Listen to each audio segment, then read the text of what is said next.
አብርሃም ታደሰ ማለት ነው በነ ሜሪና በዳኒ እልክ ተገባብቶ ለሄርሜላ ቀለበት ሊያስርላት ነው ብሎ እንግዲህ ይሄ አቤል የሚባል የወንድ አልጫ ልክስክስ ፎቶ ኤዲት አድርጎ አምጥቶ ለጥፎታለን።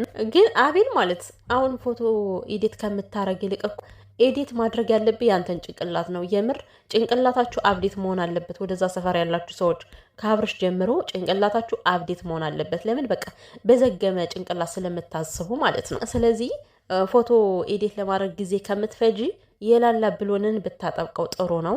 ሲቀጥል ይሄ አቤል የሚባል ወራዳ የቤተሰብ እርግማን ሁሉ አለበት እኮ። አባትየው በጣም አድርጎ ነው የረገመው። ይኸው እንደዛ ነው የሚብከነካ ነው። ካውላላው ሜዳ ላይ ሆኖ ከዛም ከዚህ የሚረግጥ አለቅላቂ ይሄ ሽልጦ እና ለሄርሜላ እንኳን አይደለም ቀለበት ዳይመንድ ቢደረግላት ኢትስ ኦኬ ኖርማል ነው እኮ ግልግል ነው። እንደውም ለሩትዬ ሰላም ሰላም ቤተሰብ እንዴት ናችሁ? ደህና ናችሁልኝ? ሰላምና ፍቅር በያላችሁበት ብዝት ትርፍ ይበልላችሁ። ቤተሰብ እንግዲህ የአብርሃም ቀለበት ሊያደርግ ነው። ሽር ጉድ እየተባለ ነው በዛ ሰፈር ማለት ነው። አረ በእኛ ሰፈር ደግሞ እልልልል እንበል ቤተሰብ። ምክንያቱም አብርሃም ማለት ቀለበት ከሄርሜላ ላይ ካሰረ ከሩታ የሚመጣበት ምንም አይነት ምክንያት የለም። ሲጀመር እኮ አሁን ሁሌም ሩታ እየጠራች የምታገኘው ይመስላል አይደለ? ሰው እሱም እኮ ፈልጎት እኮ ነው መጨቃጨቁ፣ እንደዚህ መጣላቱን ባገኛት ቁጥር እንደፈለገ ማዋረስ ስለሚፈልግ ነው። ለምን የሆነ ሰው ከዛ ሰው ጋር ግንኙነት ካልፈለገ መገናኘት ካልፈለገ ስልክስ ማንሳት ለምን ያስፈልጋል? እዚህ ጋር እስቲ ጥያቄ አይፈጥርባችሁም? እሱም ነገሩን እንደሚፈልገው የምታውቁበት መንገድ ይሄ ነው። መገናኘት ካልፈለገ ሁሌም ነው የምትጨቃጨቀው ብሎ ካሰበ ሩታን ስደውልለት ያለ መምጣት ስደውልለት ያለ ማንሳት የእኛ ጻድቅ አብርሃም ደግሞ እዚህ ጋር መተሽ አብርሃምን አትናገሪብን ሩታነች አስመሳይ ምናምን። ኧረ እውነታችሁን ነው። አይናችሁን የጋረደው መንፈስ ይገለጽላችሁ። እውነቴን ነው። እና አብርሃም እውነት ይሄን ነገር እውነት አድርገው በቃ የምሬን ነው። ከልብ ታግብረውና እሰርላት ለሄርሜላ ከዛው ከውሽማ ጋር ተቀመጥ። ውሽማ የተነካች ብለህ ነው አይደለ? እንደዛ ሩታን ስታዋርዳት የነበረ በትናንትናው ዕለት ቀስሟን እየሰበርክ እሷ ቆማ አንተ ሌላ ሴት ስታወዳድር የነበረው እየገደልክ የምታደነው ነገር መጀመሪያ እየገደልካት ከዛ በኋላ ደግሞ እኔ እኮ አንቺን ከማንም ጋር ለማወዳደር ፈልጌ አይደለም ትላለህ ማለት ነው። ግን እኔ ለሄርሜላ መልእክት አለኝ። አሁን ሄርሜላ ጮቤ እየረገጠች ስለሆነ በደስታ ቀለበት ሊደረግላት ነው።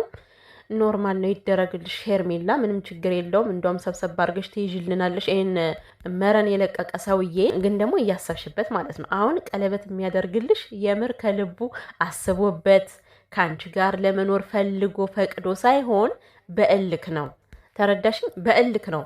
በእልክ የተጀመረ ፍቅር ደግሞ ዘላቂነት እንደሌለው ታውቂያለሽ። አንቺ በቃ የመጨረሻ ነገሩን አምነሽበት ነው መግባት ያለብሽ፣ መጨረሻ ላይ ምን እንደሚገጥምሽ እና እንደዚህ ጮቤ የሚረገጠው ደግሞ ልክ እንደ ሩትዬ ድልን ስትከናነቢ ነው። በእውነቱ አሁን ሩቲ ባለፈው ቲክታክ ላይ ድልን ተከናንባ ነበር እንደዛ ጮቤ ስትረግጥ የነበረው አንቺ በባዶ ሜዳ እና ምንድን ነው አስተውልልሽ ፈልጌ ነው። ይሄ ቀለበት የውድድር ነው፣ የውርርድ ታውቂያለሽ። አብርሃም ብዙ ጊዜ ህይወቱ ውርርድ ነው የሚያደርገው። ግን ደግሞ እኔ ቀለበት ቢያስርላት እልል ነው የምለው። በጣም ነው ደስ የሚለኝ።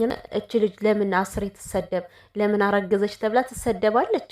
ለምን አብርሃም ትጠሪዋለች ተብላ ትሰደባለች? በእርግጥ ሩታም ራሷን አሁን ማስከበር እየቻለች አይደለም፣ እንደምትናገረው እየሆነች አይደለም። የምር ይሄ በአንደበቷ አውጥታ የምትናገረውን በተግባር ብታደርገው ምንኛ ደስ ይለኛል መሰላችሁ። አቤት አንደበቷ እኮ ቆራጥ እኮ ናት። አነጋገሯ ማለት ነው። እኔ ሲጀመር የሚመቸኝ አነጋገሯ ነውና፣ ግን ደግሞ ተግባሩ ላይ የለም። በቃ ከአብርሽ ጋር ሁሌ መገናኘት ሆነ እና አቤል ተብዬ እንግዲህ ይሄን ህዝብ ለመሸወድ እንዳያችሁት ነው ፎቶውን ኤዲት አድርጎ ነው ያመጣው ከዚህ ጋር ማለት ነው። እንደ ሄርሜላ ከዚህ ፎቶ ላይ እኮ የምሬን ነው የሚልሽ ጦረታ የወጣች ሴት እኮ ነው የምትመስለው። ትልቅ ሰው አድርጎ እዚህ ጋር ቁጭ አደረገሽ አይደለ? ይሄ ወራዳ ይህ ሰው ልጅ አዲስ ፎቶ ተነስቶ እንዴት አይለጥፍም? እንዴት የቆየ ፎቶ ኤዲት ታደርጋለህ ግን አንተ ዘገምተኛ? እና ከዚህ ጋር እየመጣ የሆነ ከሰው ላይ ለመቀለድ አትሞክር ማለት ነው። ሲቀጥል እኔ ሜሪና ዳኒ ራሱ አሁን ያናድዱኛል እኮ የመሬን ነው። ምክንያቱም ሩታ ብዙ ጊዜ ከጎኔ የቆሚ ሰዎች ናቸው ትላለች እና ከጎኗ መቆሟ እኔ በጣም ነው ደስ የሚለኝ። ግን ደግሞ ሩቲ ከጎን ሲቆሙ አንቺን በእንደዚህ አይነት በሚያዋርድ ነገር እየሰሩ እኮ መሆን የለበትም። አንቺና አብርሽ ስትገናኙ ወይ በቃ እነሱ ከጀርባ ሆነው ይዩ እንጂ መተው ከዚህ ጋር አንቺን የሚያሰድብ ነገር የሚያሰድብ አይዲያ እያመጡ አይደለም። እነሱ እና አብርሽ በተገናኙ ቁጥር ላንቺ የሚሰጥሽ ስም በጣም ነው የሚያስጠላ። በጣም አንቺ ፈልገሽ እየለመንሽ እንደሆነ አሁን ሰሞኑን እየጠራችሁ አልነበረም? የሚጠራው ኤፍሬም ነው የጠራው። እንደገና በትናንትናው ዕለት እነ ዳኒ ነው የጠሩት። ማን ነው የተባለው? ሩታ ነው የጠራችሁ፣ ፈልጋ ነው የጠራችሁ ይባላል። ለምን ሰዎች በሚያደርጉት ነገር አንቺ የምትሰደቢ ለምንድን ነው? ይሄ ነገር በቃ ሊገባሽ ይገባል። እና ሩትዬ ማለት ነው አብርሃም አሁን በዚህ ሰዓት ላይ ብትነጠፊለት ራሱ ምንም የማይሰማ ልጅ ነው። አውቆ የተኛ ቢቀሰቅሱት አይሰማም እንደተባለው ጆሮ ዳባ ልበስ ብሎ ነገሮችን እያካሄደ ያለ ሰው ነው። ስለዚህ በቃ ወደ ራስሽ ተመልሰሽ ቆፍጠን ብለሽ ቁርጥ ብታደርጊ ማለት ነው የሆነ ነገር እንደሚፈጠር ማወቅ አለብሽ። ከምሬ ነው። አብርሃም ሳይወድ በግዱ የሆነ ነገር ያደርጋልን። የልጁን ነገር ግዴታው ነው። ሳይወድ በግዱ የምር አርግዘሽ ከሆነ ያምናል፣ ምክንያቱም የእሱ ስለሆነ።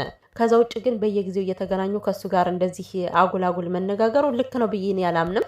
ሲቀጥል ደግሞ ከዚህ ጋር አብርሃምን አትሳደቢ፣ አብርሃምን አትንኪብን፣ ሩታ ነች አስመሳይ፣ ልጁ ከዳኒ ነው የተረገዘው እያላችሁ እኔን የምትናገሩ ሰዎች ማለት ነው። ሲጀመር እናንተ ጠንቋይ አይደላችሁም። እንደዚህ ብላችሁ ልጁ ከዳኒ ነው የተረገዘው ብላችሁ ስትናገሩ የሆነ ትንሽ ሸም የሚባል ነገር አለ። ነውር ነው አይባል።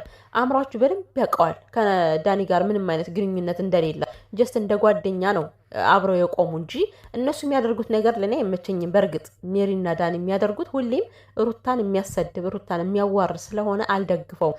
ነገር ግን ዳኒ ለሩታ ንጹሕ ወንድሟ እንጂ በእንደዚህ አይነት ነገር እንድጠረጥሯት እኔ አልፈልግም።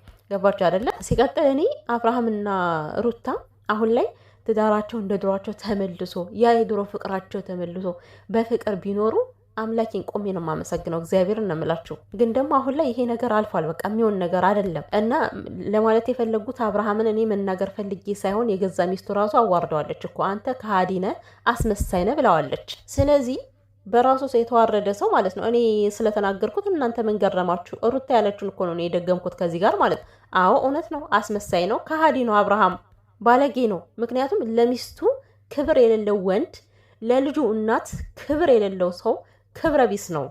እውነታው ይሄ ነው። እናንተ እንደፈለጋችሁ በእናንተ ህይወት የሩታ ነገር ደርሶ እስከምታየው ድረስ አብርሃምን ካናታችሁ ላይ ሰቅላችሁ እንደዚህ ያሽከርክሩ ስትፈልጉ ማለት ነው። እኔ ግን የሩታ ህይወት ከእኔ እንዲደገም ስለማልፈልግ ክፉን ነገር መቃወም እፈልጋለሁ። ገባችሁ? እንደዚህ አይነት ስድ የሆነ ሰው ደግሞ ልደግፈው አልችልም። መቼም ቢሆን ስድ ነው።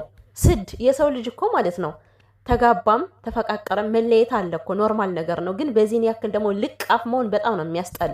የፈለገ ነገር ቢሆን ማለት ነው የልጁን እናት በዚህን ያክል ደረጃ ሊያረክሳት አይገባም። ይሄን ነው ታዲያ አትናገሪብን እያላችሁ ከዚህ ጋር መታችሁ እኔን የምትናገሩት ደፋሮች።